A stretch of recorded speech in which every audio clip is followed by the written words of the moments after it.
Hello. हाँ जी, नमस्कार। Hello. हाँ, नमस्कार। हाँ जी, जी, नमस्कार। कहाँ से बोल रहे हैं? मैं रांची झारखंड से बोल रही हूँ। रांची जी। जी। अ, फरमाइए। हाँ, मैं रांची झारखंड से मैं कोली दरबार की मैं पत्नी हूँ। आपका शुभ नाम अ, बताइए हमारे मेरा व्यूअर्स तक। हमारे ये अनुपमा साहू, मेरा नाम अनुपमा साहू है। जी। मैं कोली दरबार से जुड़ी हुई हूँ। जी।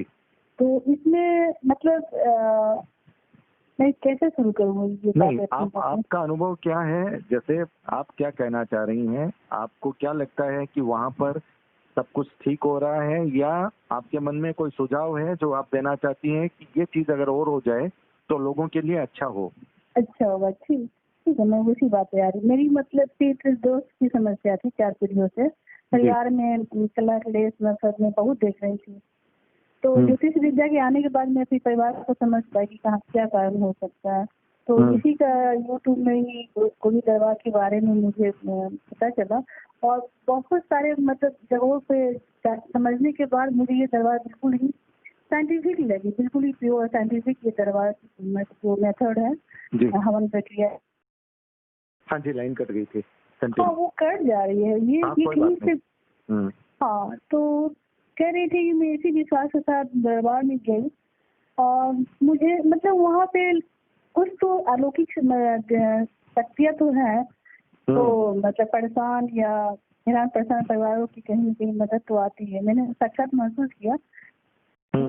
मतलब मेरे आस-पास लोगों से काफ़ी नेगेटिविटी मतलब फीलिंग में से भर गई थी। वहाँ से हवन में शनिवार के हवन में उपस्थिति के बाद मैंने बहुत हल्का महसूस किया।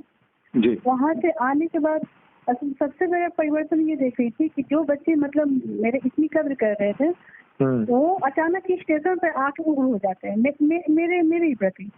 उनकी उग्रता मैंने फर्स्ट टाइम अपने बेटे के साथ देखी। मतलब जब आपके मैं बच्चे आपसे आपसे अलग बात नहीं करते थे क्या? नहीं, बच्चे लोग मेरे बिल्कुल ही अनुकूल थे, पढ़ाई-लिखाई सब करियर में। मेरा बड़ा बेटा इंजीनियर है। तो सेकंड टाइम मैं अपने बड़े बेटे को लेके गई, इसका भी एक उपस्थिति हो जाए दरबार में। वो बहुत परेशान होता था नहीं, अपने ऑफिस आपकी में। क्या ऐसी परेशानी थी? आपको क्या ऐसा फील हुआ कि आप जब वहाँ से आए तो आपके लिए बहुत पॉजिटिव कोई चीज़ हो गई? हाँ, मैंने ये देखा कि जैसे मेरे घर में पितृदोष के जो लक्षण थे, तो वो सब तो इतना तो पता है कि जो मेरे आभास में मेरे पितृ लोग आके मुझसे कुछ मतलब परेशान कल्पने जैसा होता था। क्योंकि एक और भी पॉइंट है मेरे घर में, मेरे जेठ मतलब दिमाग से नहीं है, तो उनकी पत्नी कुछ बुरी शक्ति को वो रखी हुई है, जिससे सारे परिवार को बस में करके रखी, यहाँ तक कि मेरे पति को और मेरे सेकंड वाले जेठ को। तो वो सब कुछ करते-करते मेरे बच्चों को भी मतलब वो पूरा कर रही थी।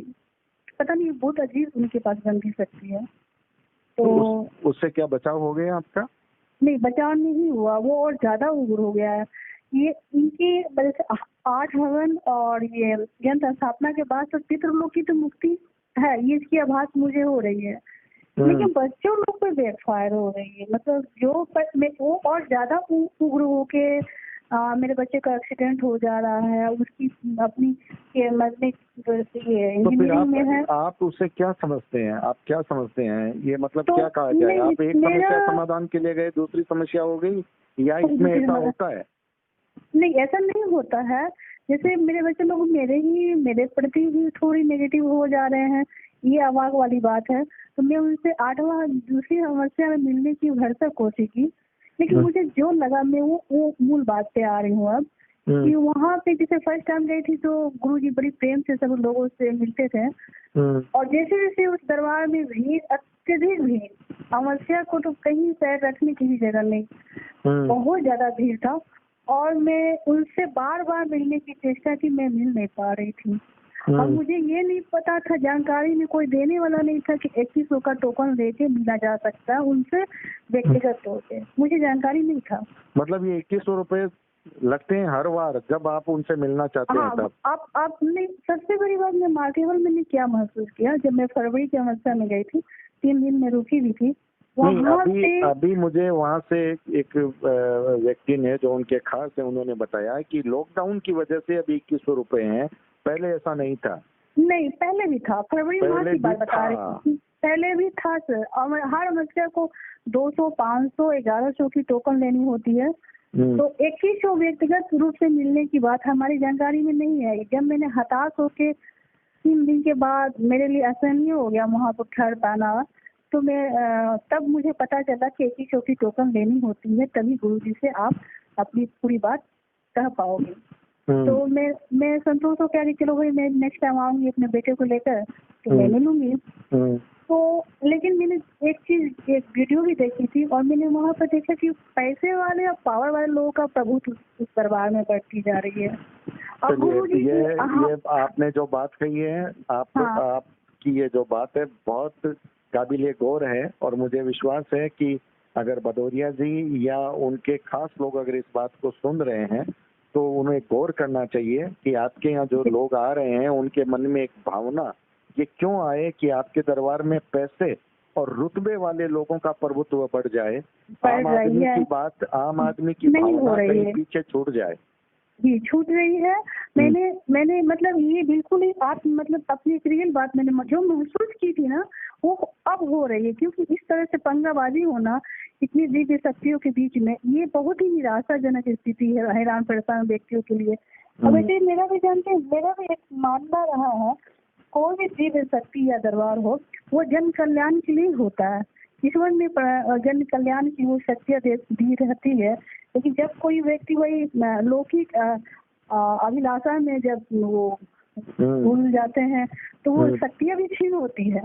वो परमात्मा की दिव्य शक्तियाँ भी धीरे धीरे ले ली जाती है। वो तो छीन कब होगी, लेकिन लोगों को तो तकलीफ होती है ना। हाँ। तो सवाल ये है कि जो गलत कर रहे हैं उनको उनकी गलती की सजा कब मिलेगी, लेकिन उनकी वजह से लोग तकलीफ पाते हैं, ये तकलीफ की बात है। हाँ, मैंने इतनी बार मिन्नतें की, बार यूट्यूब मैंने देखा कि देखो मुझसे कहा गया कि आप गुरु से मिल लेना, लेकिन जो थोड़ा पहुंचे हुए लोग हैं वो बेरुखी से जवाब दे रहे हैं। नहीं, मुझे ये बताइए, ये जब एक प्रोसीजर होता है हवन का, उसमें ऐसा नियम क्यों नहीं होना चाहिए कि जो भी हवन करवा रहा है 7-8 जो भी अमावस्या का या जो भी इनका प्रोसीजर है उसके पूरे प्रोसीजर में गुरुजी रहेंगे, यानी हवन कराने वाले लोग हवन करवाते हैं, लेकिन लास्ट में जब उसकी तकलीफ की बात आती है तब गुरुजी को सन्निधि उनकी देनी चाहिए। इसका मतलब वो प्रक्रिया का पैसा अलग है, इस प्रक्रिया का पैसा अलग है। तो यहाँ पर फिर बात सेवा की नहीं, फिर यहाँ व्यवसायीकरण की बात लोग बोल रहे हैं, वो बात फिर कहीं ना कहीं जम रही है।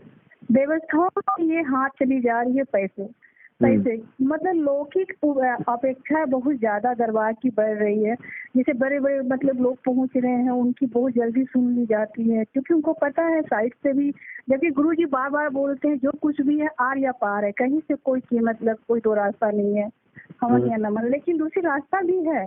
मैं अवाक थी जब मुझे पता चला कि आपको टोकन लिखने से लेकर और गुरुजी अब पहले की तरह आम लोगों से मिलते भी नहीं है, क्योंकि वहाँ व्यवस्थाएं कुछ और कह रही है, भी लोगों की बढ़ती जा रही है। अनुपमा जी, आपने ये भी बताया कि वहाँ पर अलौकिक शक्ति है, आपने ये भी बताया कि वहाँ पर वास्तव में सुकून महसूस होता है, काम होता है, आपने बहुत निष्पक्ष बात कही है, लेकिन वहाँ की व्यवस्थाओं पर आपने प्रश्न उठाया है, और जो ये प्रश्न इसलिए है कि वहाँ से लोगों की अपेक्षाएं बड़ी है, क्योंकि वहाँ शक्ति है तब लोगों का विश्वास बनता है।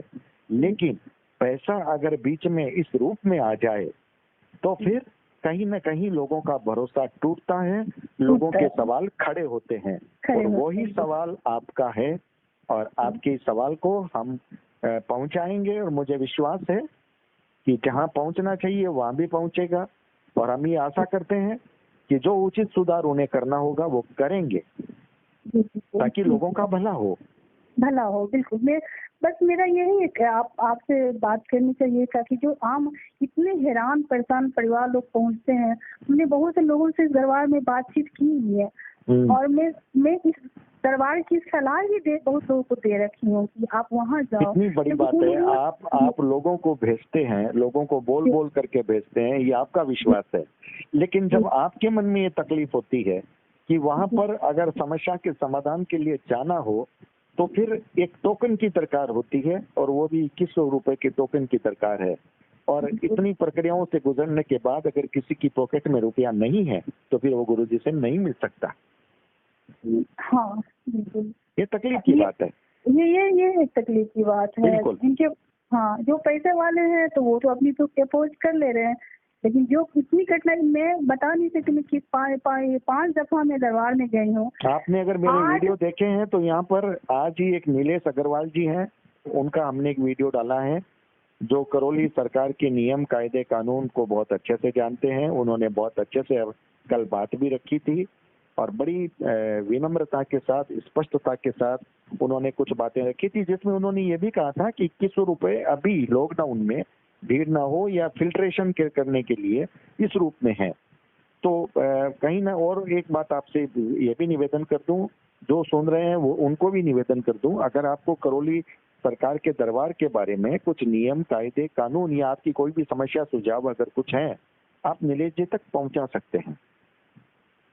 हाँ, मेरी सुझाव व्यवस्था को लेकर है। हाँ, आप वहाँ तक पहुंचा सकते हैं। आपने मेरे माध्यम से तो बात कही है, और कुछ बात अगर आप करना चाहें तो मेरे इस चैनल में नीलेश जी अग्रवाल का भी एक वीडियो है, आज ही मैंने डाला है, उसमें उनके नंबर भी हैं।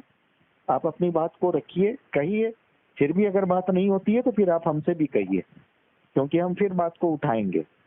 हमारा मकसद किसी पर आक्षेप लगाना नहीं है, हम अच्छी बातों की अनुशंसा करेंगे, लेकिन अगर कोई बात जन भावना के खिलाफ होगी, लोगों के अपेक्षाओं पर खरी नहीं उतरेगी और लोगों का दर्द अगर उसमें होगा, तो फिर हमें मजबूरन अपने पत्रकारिता के दायित्व को पूरा करना पड़ेगा। सही है, मतलब एक ही हमारी सलाह है, जैसे जो आर्थिक रूप से कमजोर परिवार है लेकिन कहीं न कहीं हैरान परेशान है, जो भी पितृ दोष की वजह से या आपकी जो भी नकारात्मक। अनुपमा जी, वो बात हम कह चुके हैं, हमने पहले दौर में ही कह दी थी, और अब ये बात है कि समझदार के लिए इशारा काफी है।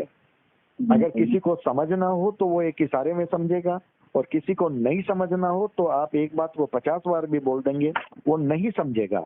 उसे फिर जनता समझाती है, क्योंकि फिर लोगों की अपेक्षाएं पूरी नहीं होती तो लोग फिर रास्ता बंद कर देते हैं, लोग फिर दूसरा रास्ता खोजते हैं। दूसरा खोजते। लेकिन मेरी एक सलाह है, जैसे उन्होंने एक व्हाट्सएप ग्रुप दे रखा है, वो नए लोगों की एंट्री के लिए है, लेकिन जो पुराने हैं जिनकी अपनी अपनी फिलहाल समस्याओं से अभी वैसे ही है, तो उनके लिए कोई उन्होंने न फोन नंबर दे रखी है, न कोई ये बात आपने कही है, वीडियो में जा रही है, आपकी ऑडियो में जा रही है, और कोई रिप्लाई भी होनी चाहिए कि हाँ मैं परेशान हूँ, आप मुझे क्या करनी चाहिए। कहीं से कोई रिप्लाई नहीं मिलती है। जी जी जी तो ये होनी चाहिए। चलिए आपकी बात पूरी की पूरी ऐसी की ऐसी जाएगी। अनुपमा जी, रांची से आप हमसे जुड़ी हैं, आप एस्ट्रोलॉजर भी हैं, आपका बहुत बहुत शुक्रिया। आपने अपनी बात रखी, अभिव्यक्ति आपने दी, और बिल्कुल निष्पक्षता के साथ दी। जो अच्छे पहलू थे उनका स्वागत किया, समर्थन किया। जहां आपके मन में तकलीफ थी उस सवाल को आपने उठाया और हमने उस सवाल को आवाज दी। अब देखना यह है कि जिनको अपनी बात को ठीक करना है, अपनी खामियों को ठीक करना है, वो इस मामले में कितने त्वरित, कितने तत्पर रहते हैं, या व्यवस्थाओं को ऐसे ही चलाते हैं, क्योंकि उनके पास अभी काफिला जारी है।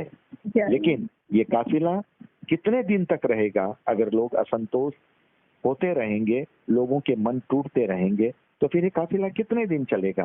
ये सोचने की बात है। हम तो चाहते हैं काफिला जारी रहे, उनका दरबार अच्छे से अच्छा चले, और लोगों की व्यवस्थाएं वो अच्छे से करें, जन भावनाओं का आदर करें, और गरीबी और अमीरी का फर्क मिटाएं। दरबार भगवान का है, और भगवान के लिए गरीब और अमीर में कोई फर्क नहीं होता। यही हमारी आवाज है, और हमने अपनी बात आपके साथ जोड़ी है। देखना यह है कि वो इसका जवाब कितनी शालीनता से, कितनी त्वरितता से, कितनी तत्परता से, और कितने उदार मन से, कितने विशाल हृदय से देते हैं। बहुत बहुत आभार अनुपमा जी, हमसे जुड़ने के लिए बहुत बहुत शुक्रिया। Thank you sir. धन्यवाद।